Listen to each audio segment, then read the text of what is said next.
Assalamualaikum warahmatullahi wabarakatuh. Saya, Nurul Izzah binti Zuhairi dari Kumpulan 1 ingin membentangkan tentang konsep ketuhanan bagi agama Majusi.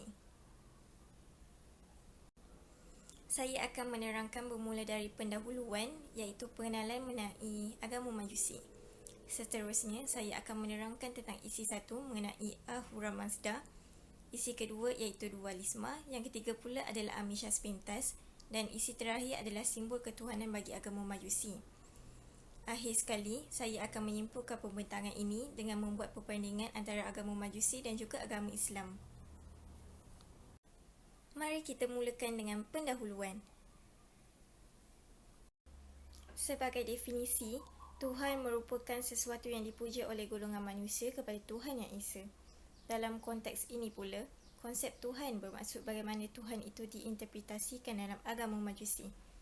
Saya akan merungkai bagaimana Tuhan dalam agama Majusi, berapa bilangan Tuhan mereka, apakah sifat Tuhan dalam agama Majusi dan sebagainya. Sebagai permulaan, agama Majusi diutuskan dari seorang Nabi yang bernama Spitama Zarathustra. Dalam bahasa Yunani, ia ditukar kepada Zoroaster. Baginda menjadi Nabi ketika berumur 30 tahun. Zoroaster menerima wahyu dari Tuhannya iaitu Ahura Mazda dan mendapat ilham dari Tuhannya ketika baginda sedang mandi di sungai semasa upacara penyucian pagan atau Pagan Purification Rite. Zoroaster terlihat makhluk bersinar yang diperbuat daripada cahaya yang merendahkan dirinya sebagai Vaumanah atau fikiran baik di tebing sungai itu. Vaumanah kemudiannya membawa Zoroaster berjumpa Ahura Mazda buat kali pertama. Kemudian, Zoroaster banyak menanyakan soalan ketika perjumpaannya dengan Ahura Mazda dan segala jawapan dari Tuhannya merupakan asas kepada agama Zoroaster. Namun, perjalanan baginda sebagai seorang Nabi tidaklah mudah. Hal ini kerana baginda hanya mempunyai seorang pengikut iaitu sepupunya sendiri setelah 10 tahun kenabiannya. Tambahan pula, baginda hanya menerima kecaman dan hinaan semata-mata dari sepupunya. Oleh itu, Zarathustra memutuskan untuk berhijrah ke arah timur iaitu dari kawasan Sista hingga ke Bactra pada tahun ke-12 kenabiannya. Agama ini menjadi teguh kerana diterima oleh seorang raja yang berasal dari keluarga Hakam iaitu Raja Vistapa yang mempunyai dinastinya sendiri pada tahun 600 hingga 330 tahun sebelum Masihi. Agama ini masih wujud sehingga kini walaupun ia merupakan agama minoriti. Terdapat 100,000 hingga ke 200,000 penganut agama ini di seluruh dunia. Mereka masih berpegang kepada kitab mereka iaitu kitab Avesta dan berpegang kepada beberapa aliran seperti aliran Manu dan aliran Zindik. Mari kita beralih ke isi yang pertama iaitu Ahura Mazda. Penganut agama Majusi mempercayai bahawa Ahura Mazda merupakan Tuhan mereka. Ciptaan Ahura Mazda adalah murni dan harus dilayan dengan penuh rasa hormat. Dengan tidak mencemarkan alam semula jadi, agama ini digelar sebagai agama ekologi yang pertama. Ajaran yang dibawa Zarathustra merupakan ajaran monotisma. Pokok ajarannya adalah Mazhayasna iaitu kebaktian kepada Ahura Mazda. Ahura Mazda disifatkan sebagai yang maha mengetahui, ubiquitous, zatnya tidak dapat dibayangkan, tidak berubah-ubah, pencipta bagi segala kehidupan dan merupakan sumber bagi segala kesopanan dan kebahagiaan. Namun, agama mereka bertukar dari monotisma ke dualisme apabila perkembangan abad berlaku. Mereka mula melakukan penyembahan yang berpusat di rumah kuil api. Ajaran murni yang dibawa Zarathustra iaitu Humata, fikiran yang suci, Hukta, kata-kata yang suci dan Huvashta, tingkah laku yang suci, terkubur begitu sahaja. Seterusnya, saya akan menerangkan tentang isi yang kedua iaitu dualisme.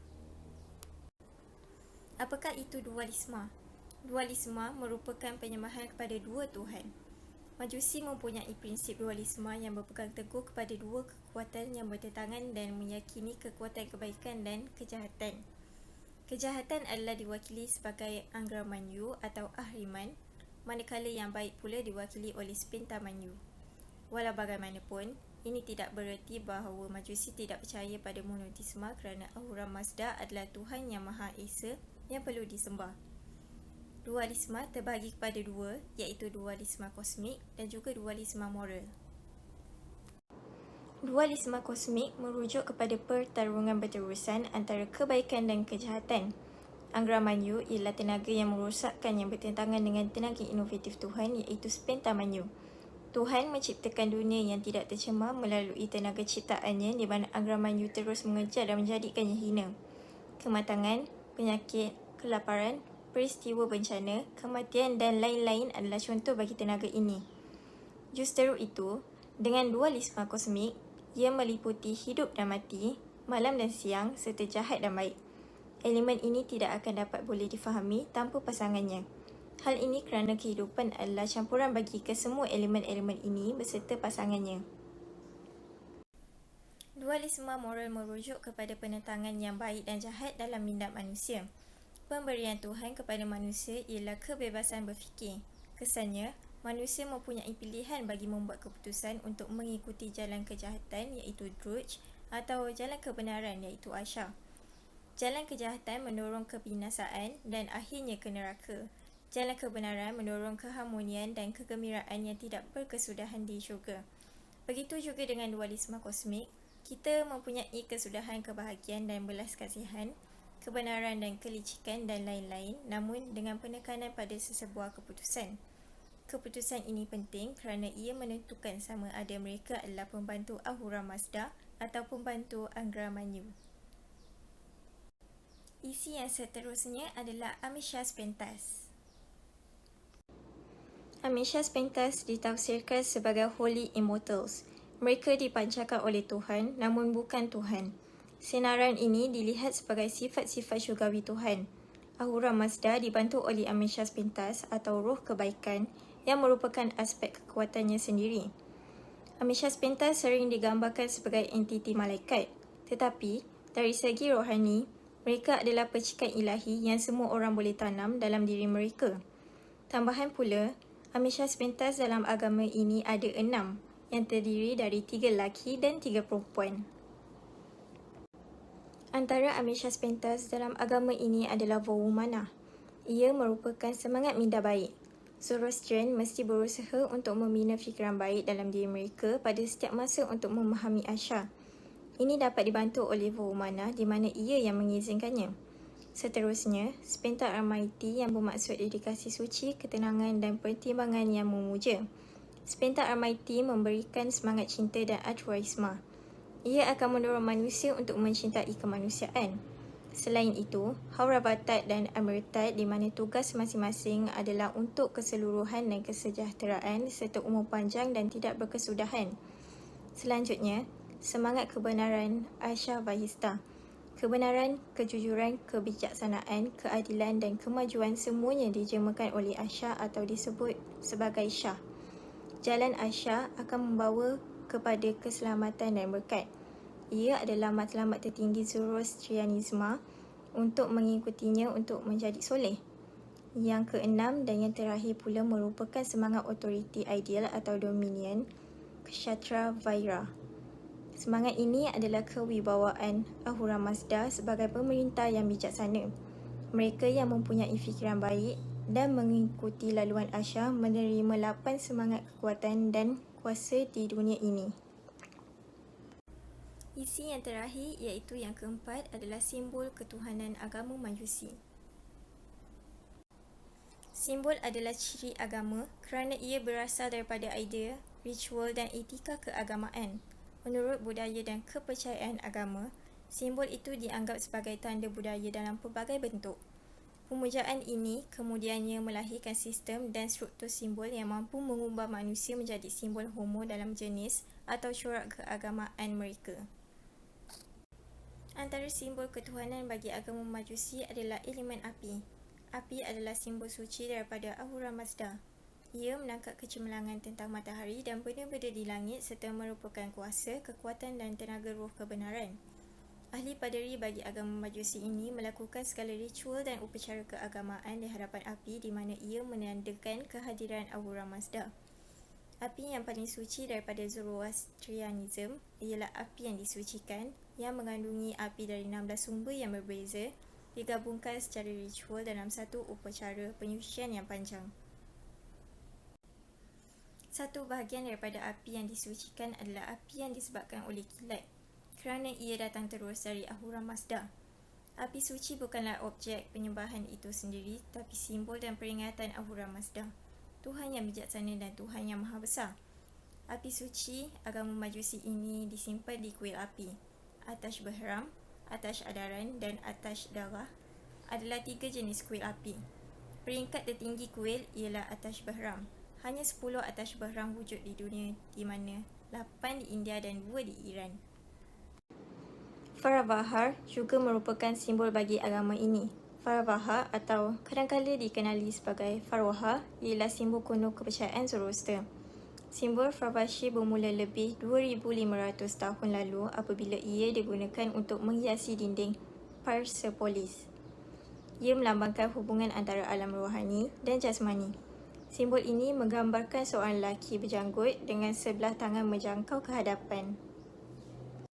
Lelaki berjanggut itu berdiri di atas sepasang sayap yang terbentang dari bulatan yang mewakili kekekalan.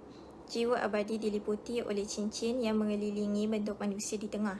Tangan kanan menunjuk ke atas, mengarahkan manusia kepada Asya, iaitu jalan kebenaran. Cincin di tangan kiri pula mewakili kuasa sah, Kashtravayira. Sosok itu mempunyai sayap untuk membantu jiwa bergerak ke atas. Ia mempunyai kemudi pada ekornya yang membantu dalam keseimbangan jiwa antara kuasa-kuasa yang bertentangan antara kebaikan dan kejahatan. Cangkuk melengkung pada kedua-dua belah ekor mewakili daya ini. Orang ramai diingatkan tentang fikiran yang baik, perkataan yang baik dan perbuatan yang baik oleh 3 bahagian ekor yang kelihatan seperti lapisan bulu. Nampaknya, kita sudah hampir sampai ke penghujung pembentangan kita. Bagi kesimpulan, saya akan membandingkan antara agama Majusi dan juga agama Islam. Bagi perbandingan yang pertama, penganut agama Majusi menyembah Ahura Mazda, manakala umat Islam wajib menyembah Allah SWT dan syirik jika kita menduakan Allah. Seterusnya, jumlah Tuhan bagi agama Majusi adalah dualisme, di mana mereka mempercayai semangat baik Semesta Maju dan semangat jahat iaitu Ahriman. Bagi agama Islam pula, kita hanya ada satu Tuhan sahaja dan dikenali sebagai agama monoteisme. Perbandingan seterusnya ialah mengenai makhluk Tuhan yang diciptakan dari cahaya. Bagi agama Majusi, makhluk yang bercahaya itu dinamakan sebagai Amishas Pentas. Mereka diciptakan dari percikan ilahi dan terdiri daripada 3 lelaki dan 3 perempuan. Bagi agama Islam pula, malaikat diciptakan oleh Allah dari cahaya dan mereka diperintahkan untuk beribadat kepada Allah. Bilangannya juga banyak dan hanya diketahui Allah. Bagi perbandingan yang terakhir pula adalah simbol ketuhanan. Agama Majusi mempercayai akan elemen api dan simbol Faravaha. Mereka mengatakan bahawa api adalah peringatan kepada Ahura Mazda dan Faravaha menghubungkan antara alam rohani dan jasmani. Di dalam Islam pula, kita haram menyembah apa-apa yang dianggap sebagai fizikal Allah. Hal ini kerana tidak ada sesuatu pun yang serupa dengan Allah seperti di dalam surah Asy-Syura ayat 11. Sekian sahaja dari saya. Assalamualaikum warahmatullahi wabarakatuh.